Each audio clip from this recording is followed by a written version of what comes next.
कांग्रेस की नेता रही राधिका खेड़ा अब से कुछ देर पहले बीजेपी में शामिल हो गई हैं और सिर्फ राधिका खेड़ा ही नहीं, शेखर सुमन भी बीजेपी में शामिल हो गए हैं।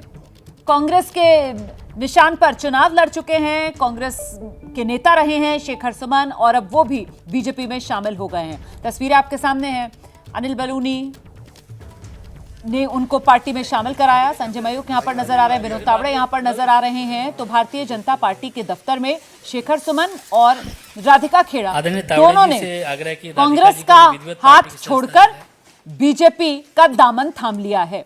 बीजेपी में शामिल होते हुए सदस्य के तौर पर ये पर्ची जो दी गई है राधिका खेड़ा के हाथ में देख रहे हैं आप, मेंबरशिप की पर्ची, सदस्यता की पर्ची उनको दी गई और इस तरीके से स्वागत किया गया। राधिका खेड़ा ने पिछले कुछ दिनों में बतौर प्रवक्ता कांग्रेस पार्टी की नेता के तौर पर अपनी एक अच्छी पहचान बनाई थी, टीवी डिबेट्स में खासी नजर आती थी, लेकिन पिछले दिनों पार्टी के साथ मनमुटाव कार्यकर्ताओं के बिहेवियर की वजह से हुआ उनका और इसके बाद अब आज औपचारिक तौर पर बीजेपी में शामिल हो गई हैं राधिका खेड़ा भी और शेखर सुमन भी। वरिष्ठ पत्रकारों का पैनल हमारे साथ मौजूद है। एक क्विक रिएक्शन जल्दी से लेते हैं। विजय जी, आपसे शुरुआत करना चाहूंगी। हैरानी तो नहीं हो रही होगी इन तस्वीरों को देखकर? बिल्कुल हैरानी नहीं हो रही। जिस तरह से आजकल हर कोई पार्टी छोड़कर, कांग्रेस छोड़कर भारतीय जनता पार्टी में आ रहा है, उससे कोई बहुत हैरानी नहीं हो रही है। और आमतौर पर चुनावों के वक्त में ऐसा होता रहता है, जो सरकार में हो उसके साथ। लेकिन क्या होता है, जब भी आप एक्सक्यूज़ देते हैं, क्या आप वहाँ पर जगह बना पाएंगे? जैसे राधिका जी की चर्चा करें, राधिका बहुत अच्छी प्रवक्ता रही भारतीय कांग्रेस के अंदर, बड़ी फाइटर तौर पर। लेकिन उन्होंने अभी पिछले दिनों छत्तीसगढ़ में उनके साथ कुछ परेशानी हो गई थी। फिर उन्होंने कहा कि राम मंदिर को लेकर बड़ा विवाद हुआ और पार्टी ने उनको नाराज़गी की। लेकिन आप इसका दूसरा पक्ष देखिए कि चरणजीत सिंह चन्नू जो है वो वहाँ पर गए थे राम मंदिर। विक्रमादित्य जो कैंडिडेट हैं उनके हिमाचल से, वो वहाँ गए थे। उसके अलावा कई कैंडिडेट भी कांग्रेस के राम मंदिर गए, लेकिन पार्टी ने किसी को नहीं निकाला। अब आप आज आपको पार्टी को छोड़कर जाना है तो आप कह रहे हैं कि राम मंदिर में गई थी इसलिए नाराज होगी।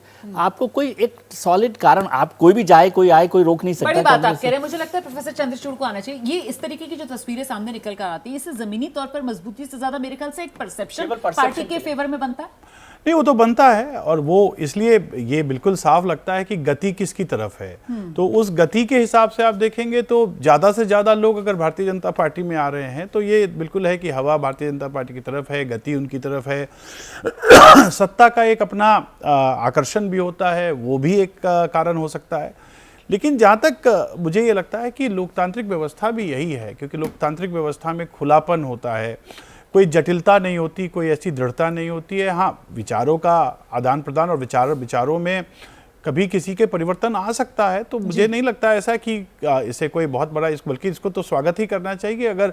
अगर कोई व्यक्ति जाहिर तौर पर अगर अपनी इच्छा से और अपनी स्वेच्छा से कहीं जाना चाहता है और वहां उसके लिए जगह है, तो लोकतंत्र की तो यही मतलब खासियत है। लोकतंत्र की खूबसूरती है आपकी जिस विचारधारा मिले आप उस राजनीतिक दल को ज्वाइन कर सकते हैं। किसी तरीके की कोई बंदिश, कोई बाउंडेशन नहीं है। लेकिन मेरे मन में एक सवाल ये है कि जिस तरीके से आज तीसरे चरण के लिए वोटिंग हो रही है और ऐसे में इन नेताओं का अपनी पार्टी से पहले ही मनमुटाव एक तरीके से चल रहा था, वो छोड़ ही चुके थे, बीजेपी में शामिल होना, इसके भी कुछ संकेत या संदेश निकलना चाहिए इससे?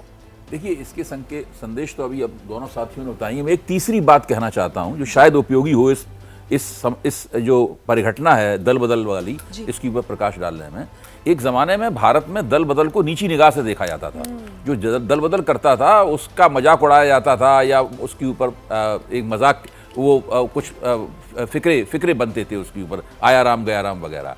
अब स्थिति यह है कि जैसे ही उद्योगों का कारपोरेटाइजेशन हुआ है, उसी तरह पॉलिटिक्स का भी कारपोरेटाइजेशन हो गया है। और अभी हाल ही में एक बड़े समाजशास्त्री ने इसको लिखा भी है कि नेता उसी तरीके से पार्टियां बदलते हैं जिस तरह व्यक्ति अपनी नौकरी बदलता है एक कंपनी से दूसरी कंपनी में। वो देखता है अपना फायदा और फायदे के लिहाज से वो नौकरी बदलता है, हमें ज़्यादा तनख्वाह मिलेगी, ज़्यादा पर्क्स मिलेंगे। इसी तरीके से नेता भी पार्टियों को बदलते हैं।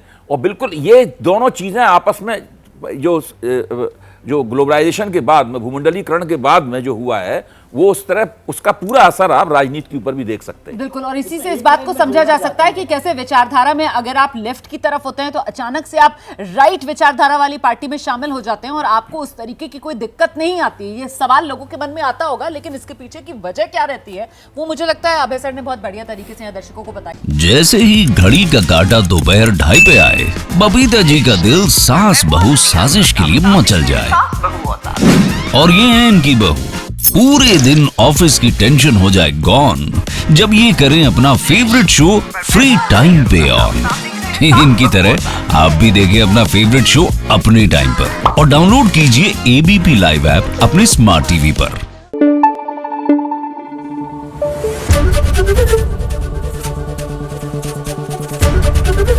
एबीपी न्यूज आपको रखे आगे।